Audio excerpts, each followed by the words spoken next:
wabarakatuh. Alhamdulillahi rabbil alamin. Wa usalli wa usallim ala asrafil anbiya'i wa imamil mursalin nabina Muhammadin wa ala alihi tayyibin wa ashabihi gurril mayamin. Afdhalus salati wa atammut taslim. Allahumma alimna ma yanfa'una wanfa'na bima 'allamtana wa zidna ilman ya rabbana wa aslih lana sya'nana kullaha wa la takilna ila anfusina tarfata 'ain. Ma'asyiral muslimin wal muslimat, kaum muslimin dan muslimat yang semoga dimuliakan oleh Allah Azza wa Jalla. Tidak henti-hentinya kita selalu memuji Allah, bersyukur kepadanya atas karunia, rahmat, hidayah dan taufik dari Allah Azza wa Jalla. Kita bisa melanjutkan pengajian kita di setiap hari Selasa, membahas kitab Ahkamul Janaiz yang ditulis oleh Syekh Nasiruddin Al-Albani rahimahullahu ta'ala. Semoga Allah berkenan memberikan kita ilmu yang bermanfaat sehingga bisa kita amalkan sebagai bekal untuk menghadap kepada Allah Azza wa Jalla. Salawat dan taslim semoga selalu tersampaikan kepada junjungan kita Nabi Muhammad SAW, kepada seluruh keluarganya, para sahabatnya dan umatnya yang setia mengikuti tuntunannya sampai hari kiamat. Ma'asyiral muslimin wal muslimat yang dimuliakan oleh Allah Azza wa Jalla, kita akan melanjutkan pembahasan kita masih seputar hukum-hukum mensolati jenazah. Dan kita akan memasuki poin berikutnya, yaitu kata beliau, wa tajibul jama'atu fi salatil janazati kama yajibu fi salawatil maktubah. Diwajibkan untuk berjamaah ketika melakukan sholat jenazah, sebagaimana wajib untuk sholat-sholat wajib, sholat-sholat 5 waktu. Jadi beliau membawakan pendapatnya bahwasannya sholat jenazah itu harus dengan berjamaah, dan ini hukumnya wajib. Alias kalau ada suatu kaum, suatu masyarakat yang mensolati jenazah di antara mereka dengan munfaridan, dengan sendiri-sendiri, maka semuanya berdosa. Ini menurut beliau. Namun di sana ada pendapat para ulama yang lainnya bahwa sholat jenazah itu tidak sampai mencapai tingkat wajib secara berjamaah, melainkan sunnah. Nanti akan kita nukilkan beberapa pendapat dari ulama. Namun di sini beliau berpendapat bahwa itu adalah wajib, sebagaimana salat-salat 5 waktu. Sebagaimana salat 5 waktu itu hukumnya wajib, maka salat jamaah pun, salat jenazah pun hukumnya wajib berjamaah.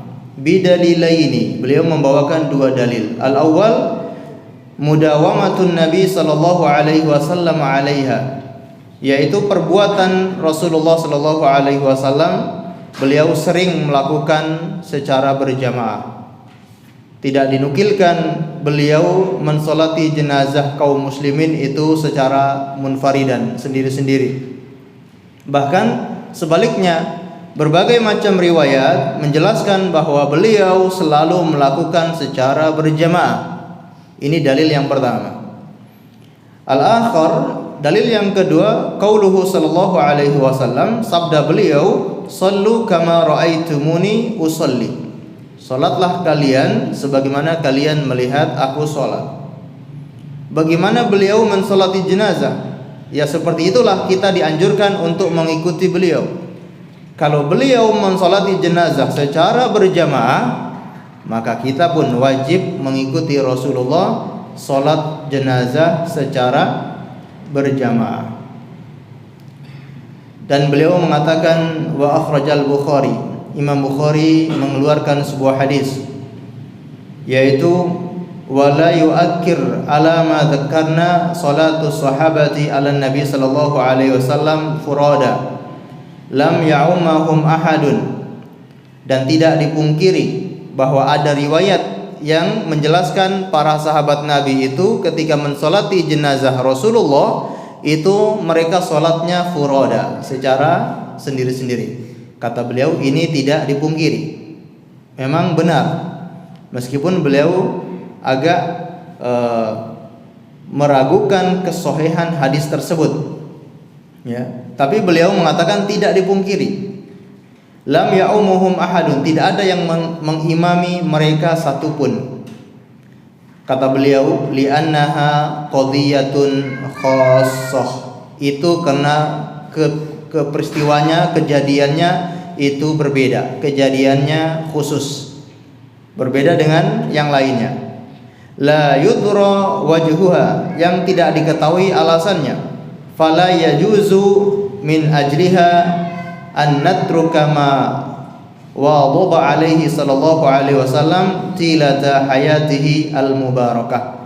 Maka kejadian itu tidak bisa dijadikan sebagai dalil untuk meninggalkan sesuatu yang sering dilakukan oleh Rasulullah setiap saat atau di dalam kehidupan beliau. Jangan sampai kita berdalil dengan perbuatan sahabat itu sehingga kita meninggalkan apa yang selalu dikerjakan oleh beliau selama hidupnya, yaitu mensolati jenazah dengan berjamaah. La siyama wal qadiyatu al madhkurah lam tarid bi isnadin sahihin taqumu bihil hujjah. Ini yang kita jelaskan tadi, bahwa beliau agak meragukan sanad dari riwayat yang menjelaskan para sahabat itu mensolati sendiri-sendiri jenazah Rasulullah. Namun ulama hadis yang lain menyatakan sanadnya sahih. Ya, rijaluhu thiqah, rijal-rijalnya semuanya kuat, sebagaimana yang dinukilkan oleh Imam Ahmad dalam musnadnya tentang kisah para sahabat itu satu persatu bergantian mensolati jenazah Rasulullah sallallahu alaihi wasallam. Baik. Kemudian kata beliau, wa in kanat ruwiyat min turuqi yuqya ba'daha ba'dha fa in amkana al-jam'a bainaha wa baina ma dzakkarna min hadihi sallallahu alaihi wasallam fi tajmi'i fil janazati fa biha. Seandainya dalil sanad tentang salatnya para sahabat sendiri-sendiri itu saling menguatkan satu sama lain dan itu bisa digabungkan sehingga menjadi hasan atau menjadi kuat sanadnya, maka itu pun tidak bisa untuk meninggalkan petunjuk Rasulullah sallallahu alaihi wasallam di dalam salat berjamaah, di dalam salat jenazah secara berjamaah. Ya, fa illa hadiyuhu wal muqaddamu li'annahu athbutu wa ahda. Maka petunjuk beliau itu lebih diutamakan untuk dikerjakan dan lebih kuat dan lebih sesuai dengan apa yang beliau ajarkan. Baik. Jadi pada intinya, ya, salat jenazah itu harus dilakukan secara berjamaah. Ya. Bagaimana kalau seandainya suatu tempat tidak ada orang lain, hanya satu orang yang bisa mensolati jenazah, semuanya tidak bisa mensolati jenazah tersebut? Atau memang ini dalam perjalanan hanya berdua, temannya satu meninggal, dia sendirian, tidak ada orang lain. Bagaimana? Apakah sudah menggugurkan kewajiban? Kata beliau, fa in sallu 'alaiha furada saqatal fardu. Apabila mensolati jenazah secara sendiri-sendiri, maka telah gugur kewajiban. Berarti sah atau tidak kalau solat secara sendiri-sendiri? Tetap sah. Wa asimu bitarkil jamaah. Akan tetapi mereka semua berdosa karena tidak berjamaah. Wallahu a'lam. Baik, perlu kita jelaskan kenapa alasan para sahabat Nabi Shallallahu Alaihi Wasallam itu mensolati jenazah Rasulullah secara sendiri-sendiri, tidak secara berjamaah. Di antara ulama memberikan beberapa alasan. Alasan yang pertama, meskipun ini alasan yang sangat lemah, yaitu wasiat dari Rasulullah Sallallahu Alaihi Wasallam. Ini disebutkan alasan yang sangat dhaif, yang sangat lemah. Karena memang ada hadis yang menjelaskan Rasulullah Sallallahu Alaihi Wasallam memberikan wasiat untuk mensolati jenazah beliau itu secara sendiri-sendiri. Namun sebagaimana kita jelaskan tadi, ini hadis yang dhaif, alasan yang sangat lemah.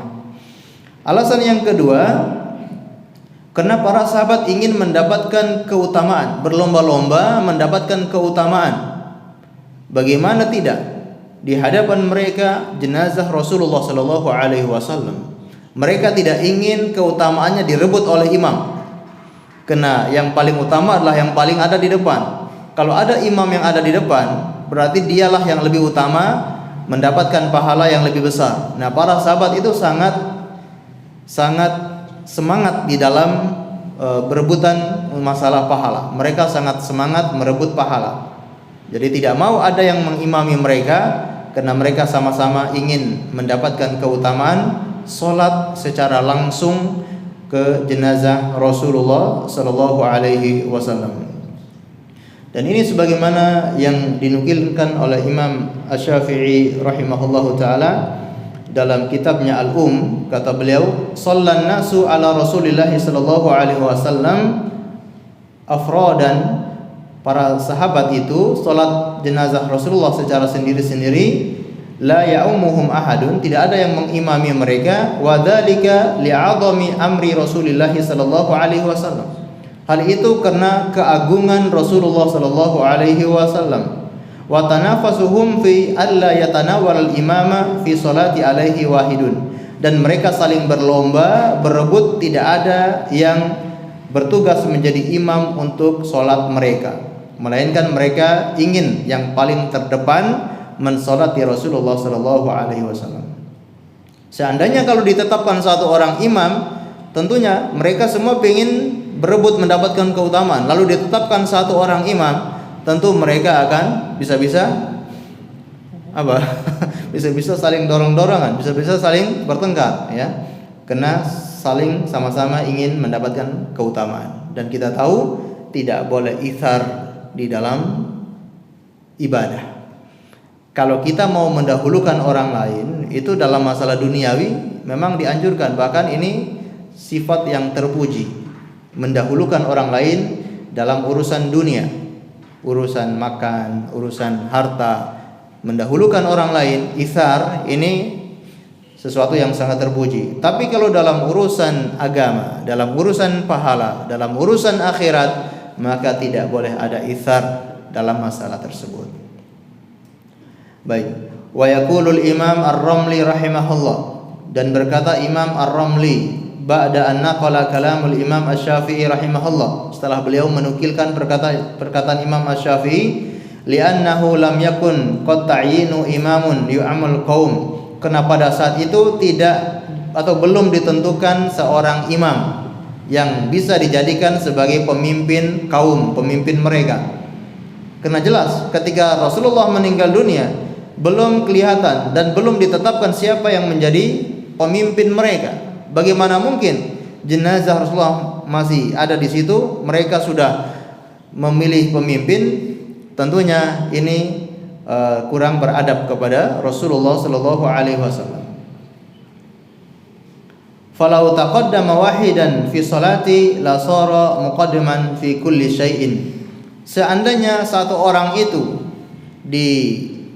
dijadikan sebagai imam salat jenazah Rasulullah, tentu inilah yang akan dijadikan pemimpin di dalam segala hal.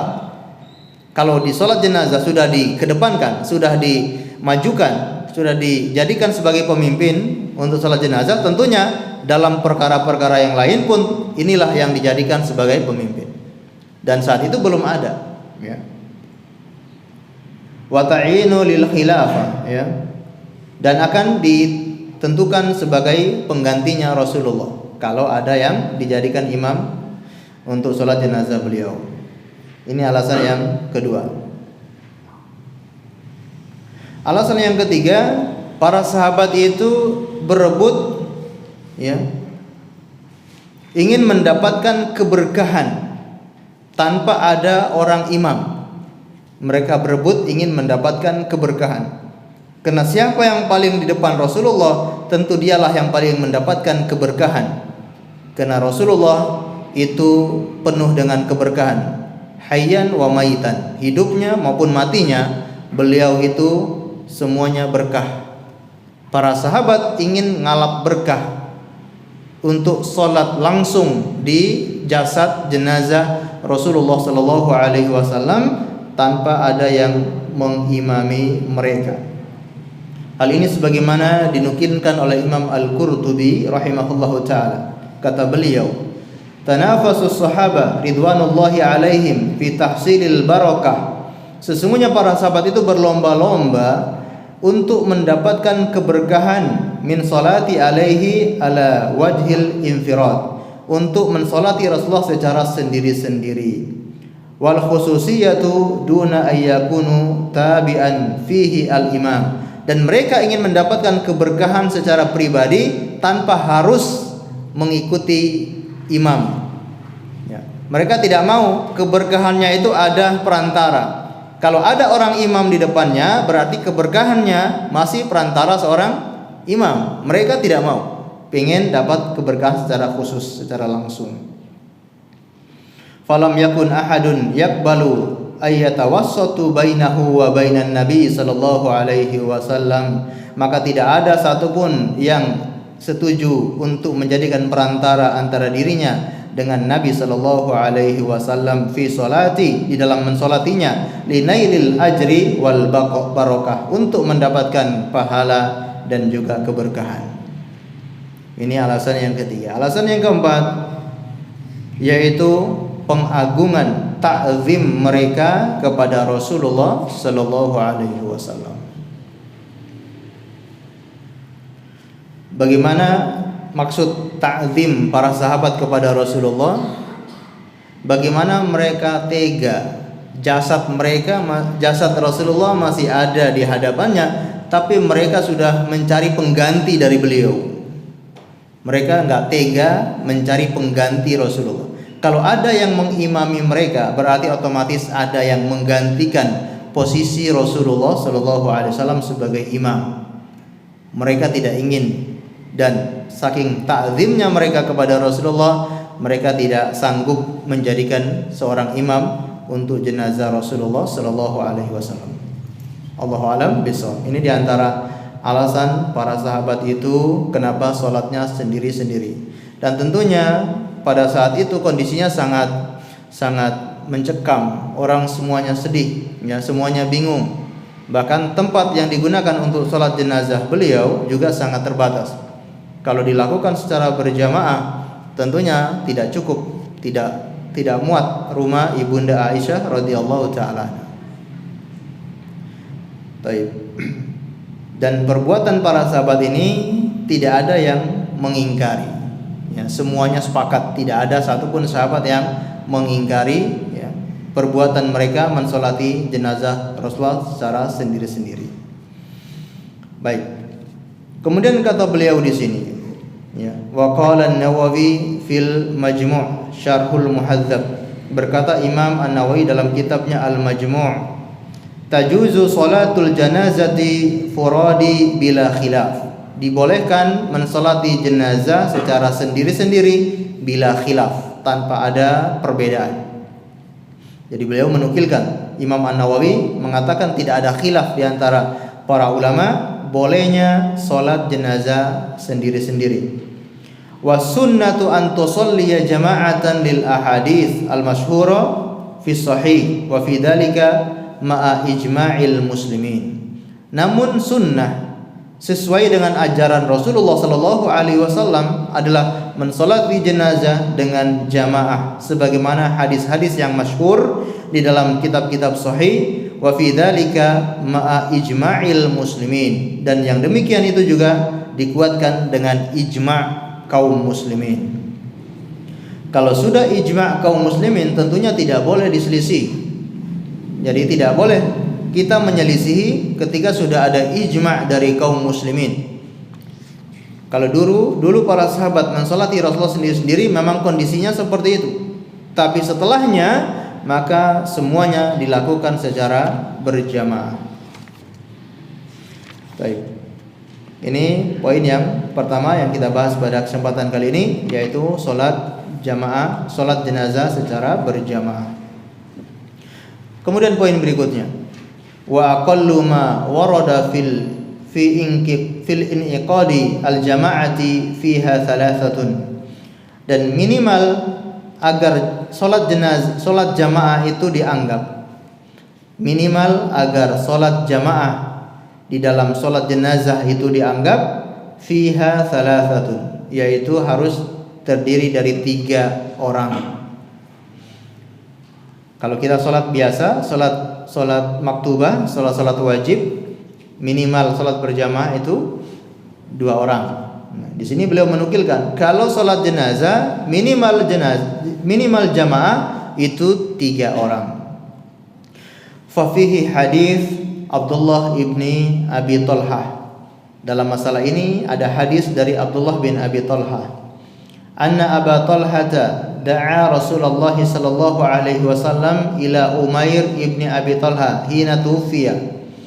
Bahwasanya Abu Talha mengundang Rasulullah sallallahu alaihi wasallam untuk anaknya yaitu Umair bin Abi Talha ketika meninggal dunia.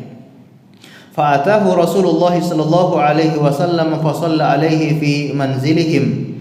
Datanglah Rasulullah sallallahu alaihi wasallam kemudian mensolati jenazah itu di rumah mereka.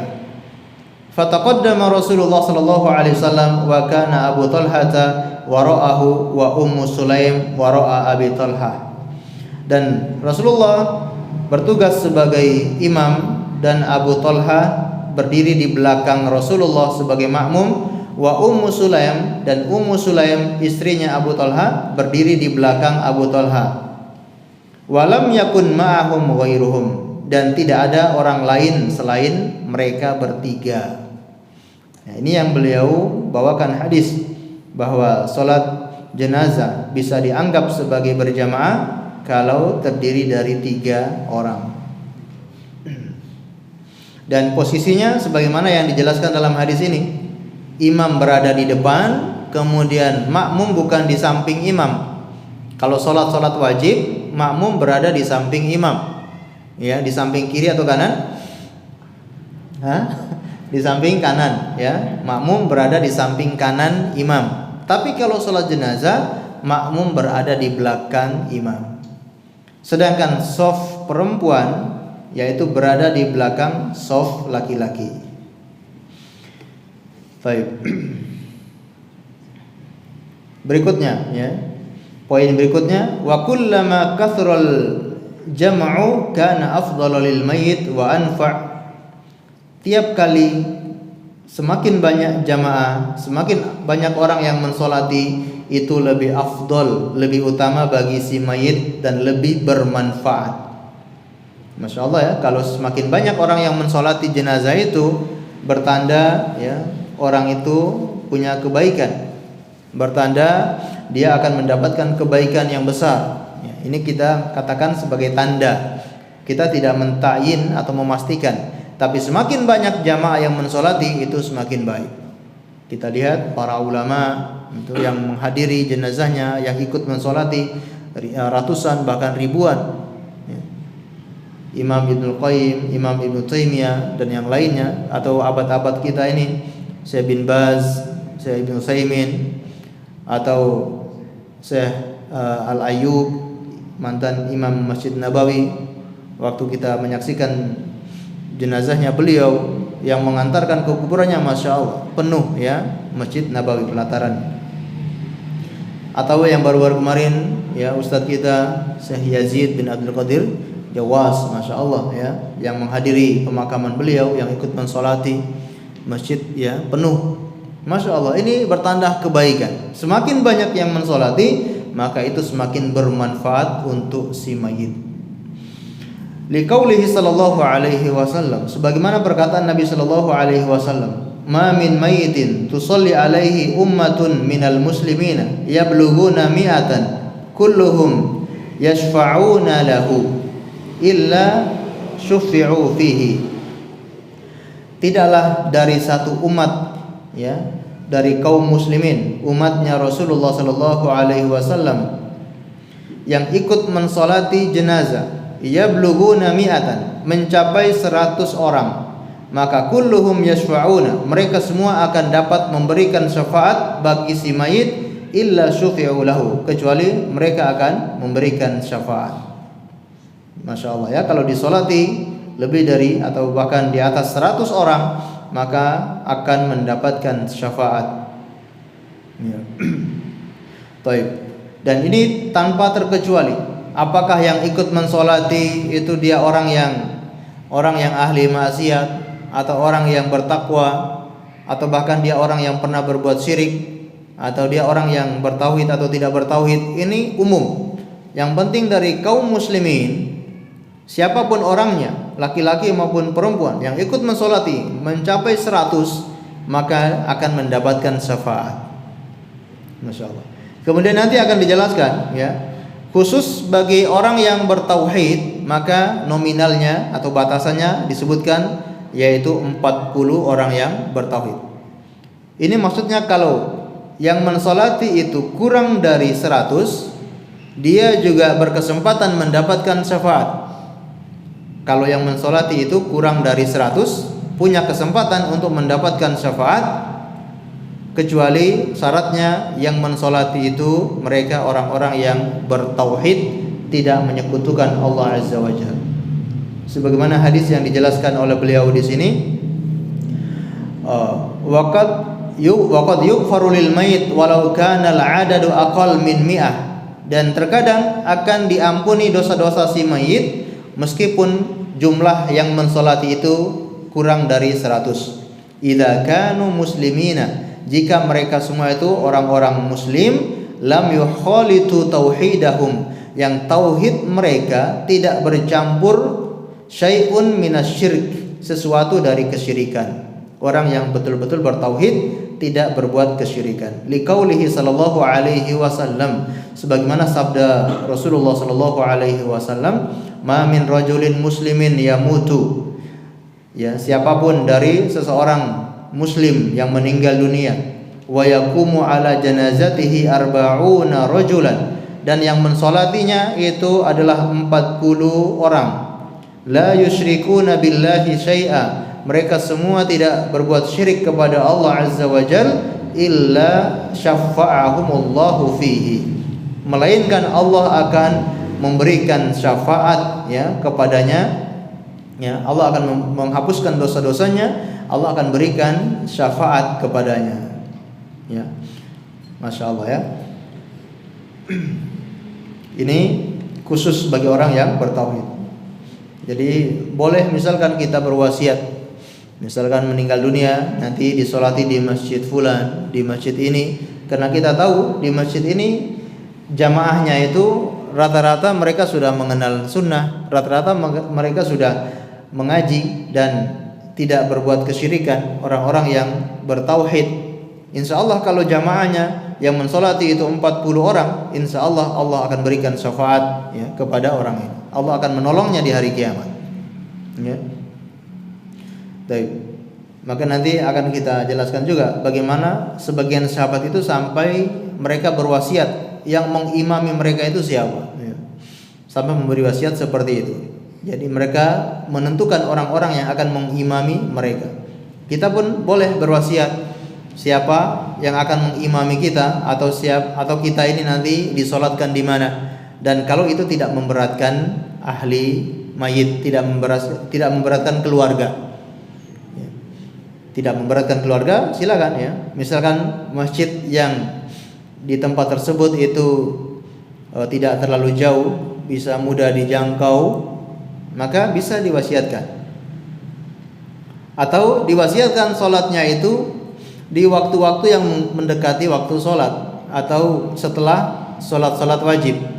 Karena biasanya setelah solat wajib itu jamaahnya banyak, ya. Tapi kalau waktu-waktu bukan solat, biasanya jamaahnya kurang. Allahu a'lam bishawab. Baik, poin berikutnya, wa yustahabbu ayusaffu wara'al imam thalatha sufuf fasa'idan li haditsaini ruwiya fi dzalik. Dan dianjurkan untuk membuat shaf di belakang imam itu 3 shaf. Ini minimal, ya, minimal 3 shaf. Fasa'idan li hadisi, ya, dan ataupun lebih, ya, sebagaimana hadis yang akan kita bacakan. Jadi misalkan jamaahnya itu ada 10 orang, maka kita bikin menjadi 3 shaf. Jangan dijadikan 1 shaf. Ya, meskipun shafnya masih kosong, ya, tetap ya, minimal usahakan 3 shaf. Hadis yang pertama, al-awwal an Abi Umamah qala, dari Abu Umamah berkata, Shalla Rasulullah sallallahu alaihi wasallam ala janazati wa ma'ahu sab'atu nafarin. Rasulullah sallallahu alaihi wasallam pernah mensalati seorang jenazah dan saat itu ada 7 orang. Faja'ala thalathatu saffan, dan beliau menjadikan 3 orang di shaf yang pertama. Wathnaini saffan wathnaini saffan, dan 2 orang di shaf yang kedua dan 2 orang lagi di shaf yang ketiga. Jadi beliau membagi seperti itu. Jadi ini minimal ya, membuat shaf semakin banyak. Hadis yang berikutnya, an Malik ibni Hubairah qala Rasulullah sallallahu alaihi wasallam, dari Malik bin Hubairah, Nabi sallallahu alaihi wasallam bersabda, ma min muslimin yamutu fayusalli alaihi salatu sufufin minal muslimina illa aujaba wa fi lafdin illa ghafaralah. Siapapun dari kaum muslimin yang meninggal dunia lalu disolati dengan 3 shaf dari kaum muslimin, illa melainkan aujaba, wajib apa? Wajib diampuni. Wa fi lafdin, dalam lafaz yang lain, illa ghafaralah, kecuali akan diampuni oleh Allah Azza wa Jalla. Jadi ini keutamaannya. Kalau kita membuat shaf semakin banyak, semakin berkesempatan mendapatkan ampunan Allah Azza wa Jalla. Minimal yaitu 3 shaf. Ya. Kalau 3 orang yang sholat cuma 3 orang, tetap ya bikin 3 shaf. Ya. Karena ingin mengejar keutamaan ini. Siapapun dari kaum muslimin yang meninggal disolati dengan 3 shaf, maka akan diampuni oleh Allah Azza wa Jalla. Kemudian waqala, yakni Marthad ibni Abdullah al-Bazani, fakana Malik, dan ini ada athar dari Imam Malik, fakana Malik idza istaqalla ahlul janazah jazza'ahum salasata sufufin. Imam Malik ketika mensolati jenazah, dan jika orang yang mensolati itu cuma sedikit, jaja'ahu, beliau membagi salasata sufuf menjadi 3 shaf. Ya, jadi asal dari Imam Malik, beliau juga melakukan seperti itu. Baik, ma'asyiral muslimin yang dimuliakan oleh Allah Azza wa Jalla, poin berikutnya adalah wa idza lam yujadu ma'al imam ghairu rajulin wahidin. Ini kalau jika tidak ada yang bersama imam kecuali 1 orang, alias cuma 2 orang. 1 imam, 1 makmum. Kalau tidak ada yang bersama imam kecuali 1 orang, fa innahu la yaqifu khida'ahu kama huwa sunnah fi sa'iri salawat, bal yaqifu khalfal imam. Ya. Maka tata caranya adalah tidak boleh dia berdiri di samping imam, sebagaimana kita jelaskan tadi, yaitu sebagaimana salat-salat yang lain, melainkan dia berdiri khalfal imam, di belakang imam. Lil hadis al-mutaqaddam fil mas'alati, ya, sebagaimana hadis yang kita jelaskan tadi tentang salatnya Abu Talhah dan juga Ummu Sulaim. Ya. Ini tata caranya kalau tidak ada jamaah sama sekali, cuma 1 orang makmum berdiri di belakang imam. Poin berikutnya yaitu wal wali au naibuhu ahaqqu bil imamah fa fihi minal wali. Jadi siapakah yang lebih berhak menjadi imam untuk si mayit? Maka di sini beliau menjelaskan wal wali au naibuhu ahaqqu bil imamah fiha minal wali. Ada istilah al wali sama al wali. Yang satu wawunya panjang, yang kedua wawunya pendek. Al-wali, wali lebih berhak menjadi imam daripada wali. Apa bedanya? Al-wali yang wawunya panjang itu maknanya adalah seorang pemimpin. seorang kepala, al-wali, orang yang pemimpin, yang menjadi pemimpin masyarakat.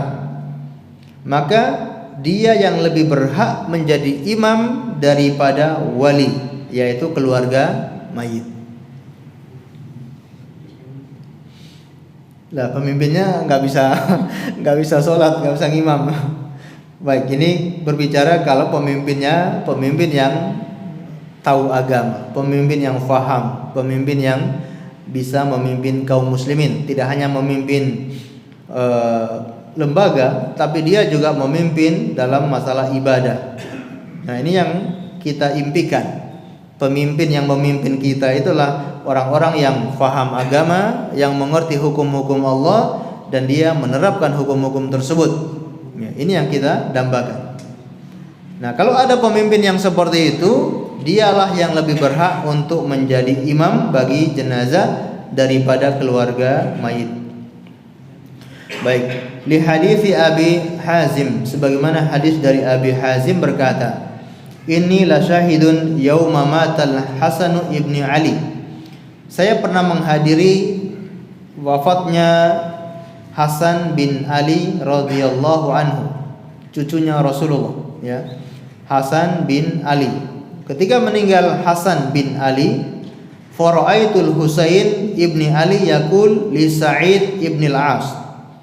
Maka aku melihat Al-Husain bin Ali, saudaranya Hasan yaitu Husain, dia berkata kepada Sa'id ibn al-As. Sa'id ibn al-As ini seorang gubernur Madinah. Ya. Taqaddama falaula annaha sunnatun ma qaddamtuka. Berkata kepada Sa'id, "Wahai Sa'id, majulah engkau menjadi imam untuk sholat jenazah Hasan. Seandainya kalau ini bukan perkara sunnah, maka aku tidak akan mendahulukanmu untuk menjadi imam." Ya. Wa Sa'id amir alal Madinati yauma idin, dan Sa'id ketika itu menjadi amir, ya, gubernur kota Madinah. Ya. Baik, ini beliau membawakan riwayat bahwasanya seorang pemimpin itu yang lebih utama mensolati jenazah, menjadi imam. Nah, tapi kalau di zaman kita sekarang tentunya sulit, ya, mendapatkan pemimpin yang bisa mengimami sholat. Kalau seperti ini bagaimana? Baik, dalam masalah mengimami sholat jenazah, yang pertama kali kita perhatikan, coba kita cari tahu dan tanyakan, apakah ada wasiat dari si mayit? Kalau ada wasiat dari si mayit, maka itulah orang tersebut yang paling utama menjadi imam. Bahkan dia yang lebih utama daripada seorang pemimpin sekalipun. Ya, kalau ada orang yang dikasih wasiat, dia memberi wasiat untuk mengimami jenazahnya dia, maka orang ini lebih utama daripada seorang pemimpin. Hal ini sebagaimana dinukilkan oleh Imam Ibnu Qudamah dalam kitabnya Al-Mughni. Beliau membawakan walana ijma'us sahaba radhiyallahu anhum, bahwasanya para sahabat itu berijma'. Ruya anna Abu Bakrin awsa an yusalli alaihi Umar, bahwa Abu Bakar As-Siddiq beliau berwasiat agar Umar yang menjadi imam untuk jenazahnya. Qala Ahmad qala wa Umar awsa an yusalli alaihi Suhaib, sedangkan Umar ibn Khattab berwasiat yang akan mengimami dia jenazahnya dia adalah Suhaib. Wa Ummu Salamah awsa an yusalli alaiha Sa'id ibn Zaid, sedangkan Ummu Salamah berwasiat yang menjadi imam jenazahnya adalah Sa'id bin Zaid. Wa Abu Bakr awsa an yusalli alaihi Abu Barzah. Abu Bakr berwasiat agar Abu Barzah yang mengimami salat. Wa qala ghairuhu Aisyah, sebagaimanapun Ummul Mukminin Aisyah awsat ay yusalli alaihi Abu Hurairah, agar Abu Hurairah yang mensolati jenazah beliau. Wa Ibnu Mas'ud awsa ay yusalli alaihi Az-Zubair. Ibnu Mas'ud berwasiat agar Zubair bin Awam yang mengimami salatnya, imami salat jenazahnya. Wa Yunus ibni Jubair awsa ay yusalli alaihi Anas ibni Malik. Yunus ibni Jubair berwasiat agar Anas bin Malik mensolati jenazahnya, mengimami salat jenazahnya. Wa Abu Sariha ausu ayusalli alaihi Zaid ibni Arqam. Faja'a Amr ibni Harith wa huwa amirul Kufah. Lalu suatu ketika datanglah Amr ibni Harith wa huwa, dan dia adalah gubernurnya kota Kufah. Liyataqaddama fayusalla alayya, untuk mensolati jenazahnya, yaitu jenazah Zaid bin Arqam. Ya. Jadi Zaid bin Arqam meninggal dunia, lalu datanglah gubernur kota Kufah, ya, yang dia datang untuk mensolati jenazah Zaid bin Arqam ini. Tiba-tiba faqala ibnuhu, anaknya berkata kepada gubernur ini, ayyuhal amir, wahai gubernur, inna abi awsa ayusalli alaihi Zaid ibn Arqam faqaddama Zaid.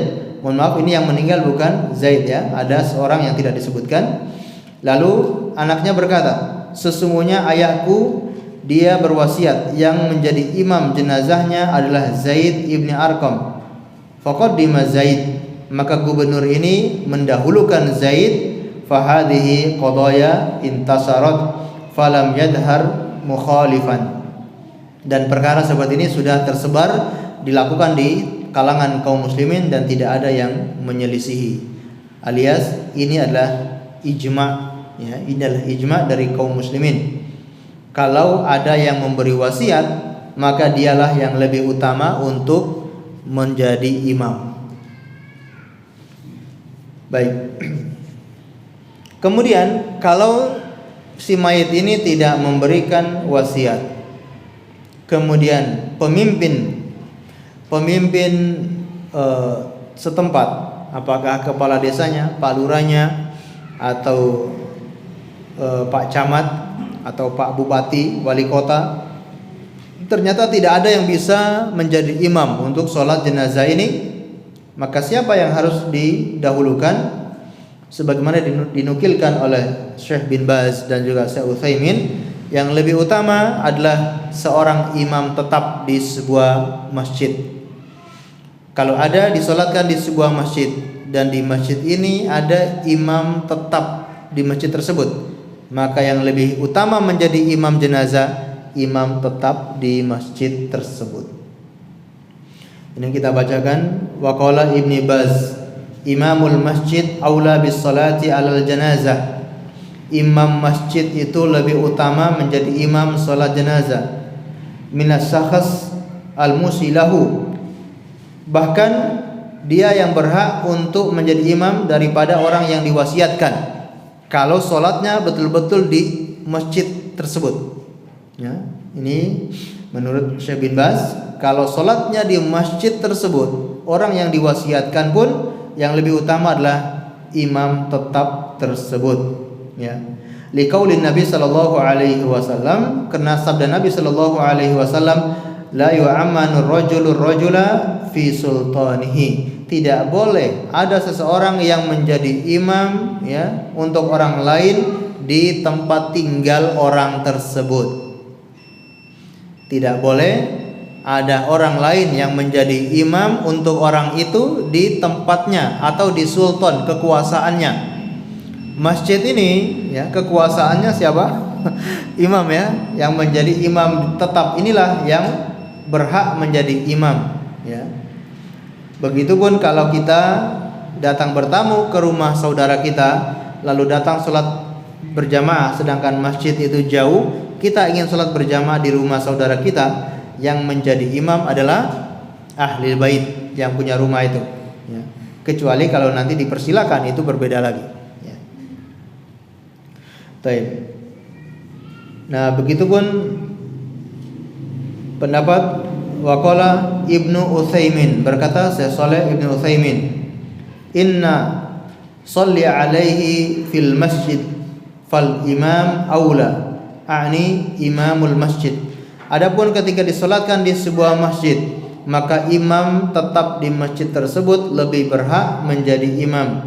Liqaulin Nabi sallallahu alaihi wasallam, beliau pun membawakan hadis yang sama, la yu'ammanu ar-rajulu ar-rajula fi sultani. Tidak boleh seorang mengimami orang lain di sultannya, di tempat kekuasaannya.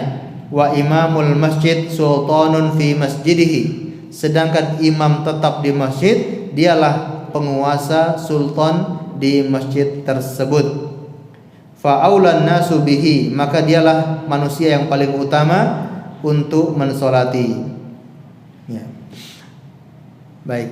Tapi kalau solatnya itu bukan di masjid, atau di masjid tersebut tidak ada imam tetap, maka yang lebih berhak tetap yang diwasiatkan. Atau solatnya itu di luar masjid, maka yang berhak menjadi imam yang diwasiatkan. Baik. Kalau sekarang ini tidak ada pemerintahan, tidak ada yang diwasiatkan, tidak ada imam tetap, maka siapa yang berhak menjadi imam? Di sini dilihat siapa di antara kaum muslimin yang paling banyak hafalan Al-Quran, dialah yang lebih berhak untuk menjadi imam. Jadi keluarga itu nanti paling terakhir. Keluarga itu paling terakhir. Kalau seandainya semuanya atau dua orang sama-sama hafalan Al-Qurannya, ya, maka dilihat siapa yang lebih faham agama, yang lebih faham hadis-hadis Rasulullah, yang lebih mengerti agama. Ternyata mereka semua sama. Kalau di zaman dulu siapa yang lebih dahulu hijrah, ya, lebih hijrah ke Madinah. Lalu yang paling terakhir yaitu dari keluarganya yang paling tua, dari keluarganya yang usianya paling tua. Atau kita lihat kalau ada di antara keluarganya memang dia banyak hafalan Al-Quran, itulah yang lebih utama. Ada di antara anak-anaknya atau keluarganya yang hafalannya banyak dan dia faham ilmu agama, inilah yang lebih berhak untuk dijadikan imam sholat jenazah. Allahu a'lam bishawab. Kita dengarkan azan terlebih dahulu, kemudian kita lanjutkan sedikit insyaallah.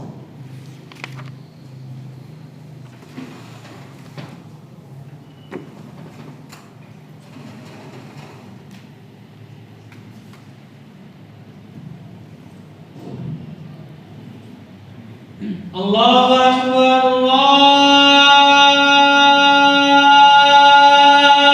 Akbar.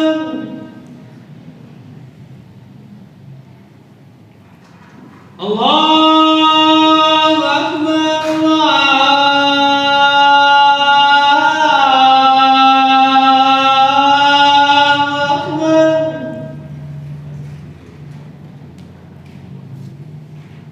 Asyhadu an la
Allahu Akbar.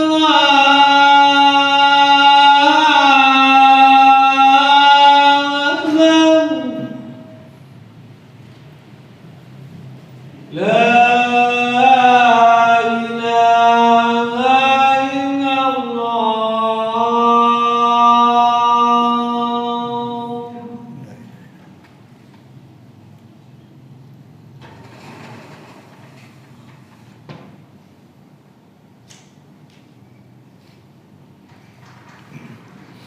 Baik, ma'asyiral muslimin wal muslimat yang dimuliakan oleh Allah Azza wa Jalla, sebagaimana kita jelaskan tadi, seorang imam tetap di sebuah masjid dialah yang lebih berhak menjadi imam sholat jenazah. Tapi kalau imamnya dia merelakan, ya, dan kebanyakan kita biasanya begitu, imamnya ya silakan, keluarganya yang mana, ya dia merelakan.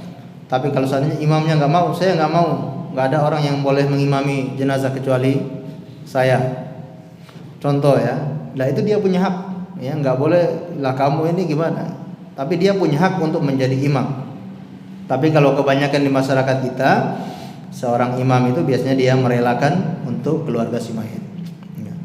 Apalagi kalau memang sudah ada yang diwasiati, ya si mayit telah berwasiat yang menjadi imam sholat jenazahnya adalah si fulan, biasanya imam masjid ini dia merelakan untuk menjadi imam.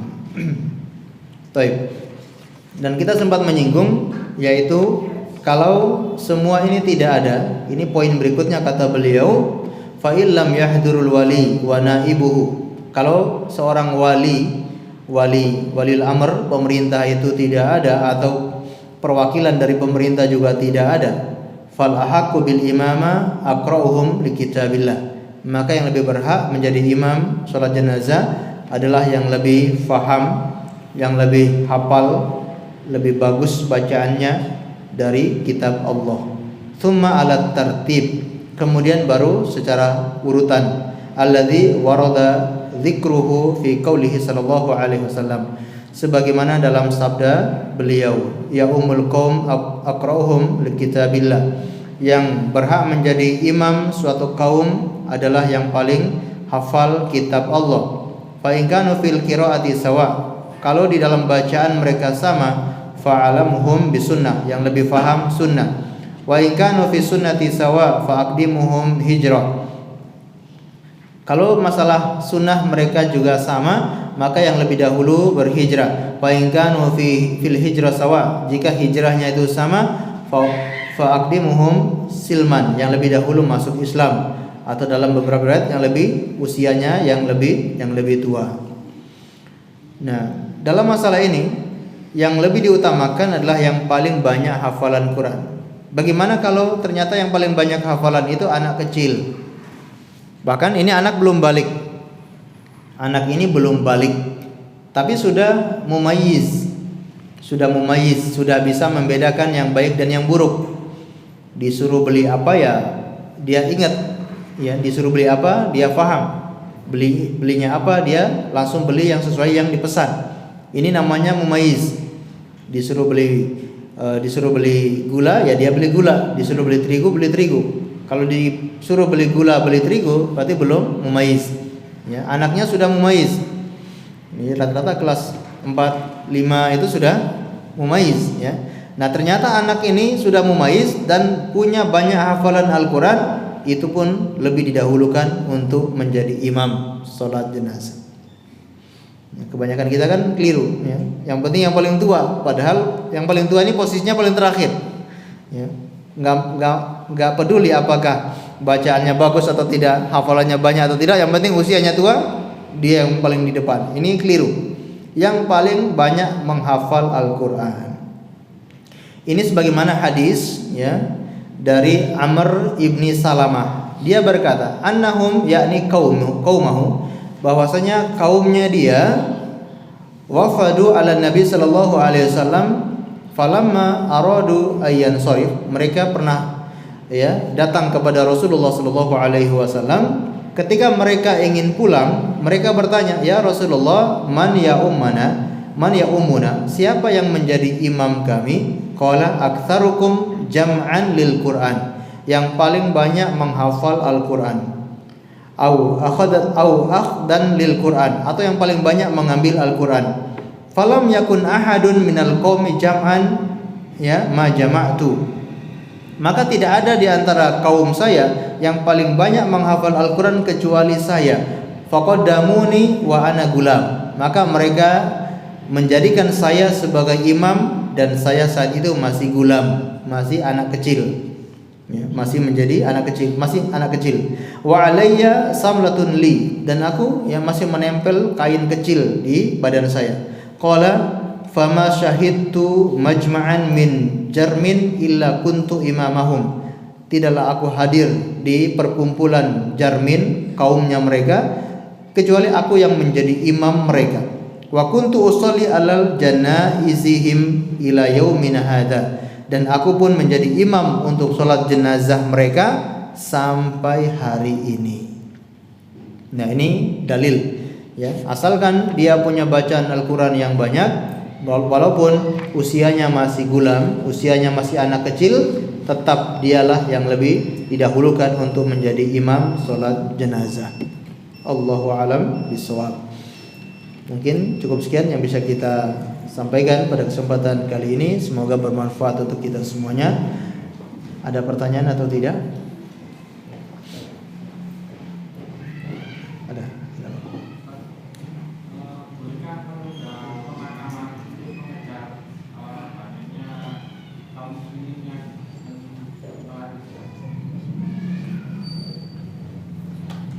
Bolehkah menunda pemakaman untuk mengejar banyaknya kaum muslimin yang ikut sholat?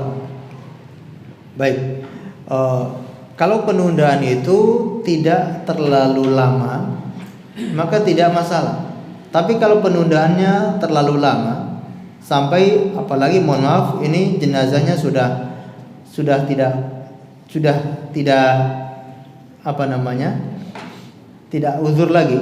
Ya, biasanya jenazah kalau melebihi jam tertentu sudah aromanya sudah lain. Nah, ini tidak boleh. Jangan sampai orang datang sambil tutup hidung. Ini kasihan. Ya, jadi kurang penghormatan, kurang ikram kita kepada si mayit. Ya, kita ini dituntut untuk memuliakan si mayit. Jangan sampai kita datang untuk sholat jenazah atau menggotong jenazah ini ya sambil mencium bau yang tidak sedap. Ya, ini kasihan. Tapi kalau penundaannya tidak sampai seperti itu, tidak masalah, karena kita ingin mengejar banyaknya yang mensolati. Ya. Namun secara hukum asal tetap saja ya, siapapun yang ikut mensolati sedikit atau banyak, kita dianjurkan untuk menyegerakan pemakamannya. Ya. Dalam hadis-hadis yang sudah kita pelajari sebelumnya, ya, asri'u bil janazah, ya, segeralah untuk mengurusi jenazah, termasuk diantaranya adalah membawanya ke pemakaman. Ini hukum asalnya. Ya. Sudah ada 40 orang atau sudah ada 3 shaf, ini sudah lumayan. Ya. Jangan kita paksakan. Karena jenazah itu tergantung hidupnya. Kalau dia hidupnya baik, hidupnya berbuat kebaikan, penuh dengan manfaat, ya tanpa kita tunggu orang sudah duluan datang. Tanpa kita undang, tanpa kita tunggu, mereka sudah berebutan untuk datang. Ya, tapi jenazahnya selama hidupnya ya kurang baik atau dan seterusnya, mungkin ya kita tunggu lama-lama juga yang datang itu aja misalnya. Yang datang sedikit. Ya, ini kan kasihan. Mendingan kita lebih cepat mengurusi jenazahnya. Allahu a'lam bishawab. Baik. Atau ini kan hal teknis ya, bisa penundaannya karena mempermudah ya. Kalau jamaahnya kurang banyak, yang menggotong itu juga sedikit, kasihan ya. Apalagi kuburannya jauh, mungkin nggak kuat kalau cuma sedikit. Nah, kalau hal-hal teknis seperti itu tidak masalah ya, karena diperlukan orang banyak untuk bisa mengantar jenazah orang ini. Ya, harus digotong dan seterusnya. Apalagi yang nanti yang bertugas mencangkul tanah itu kan juga nggak semua orang bisa. Kadang orang banyak yang datang ke kuburan ya cuma lihat aja. Yang cangkul itu ya hanya orang-orang setempat itu aja yang bisa mencangkul. Allahu a'lam bishawab. Sampun? Baik, kalau tidak ada kita akhiri dengan membaca doa kafaratul majlis. Subhanakallahumma bihamdika asyhadu an la ilaha illa anta astaghfiruka wa atubu ilaik. Wa sallallahu ala nabiyyina Muhammadin wa ala alihi wasallam. Terima kasih atas segala perhatiannya. Mohon maaf atas segala kekurangannya. Assalamualaikum warahmatullahi wabarakatuh.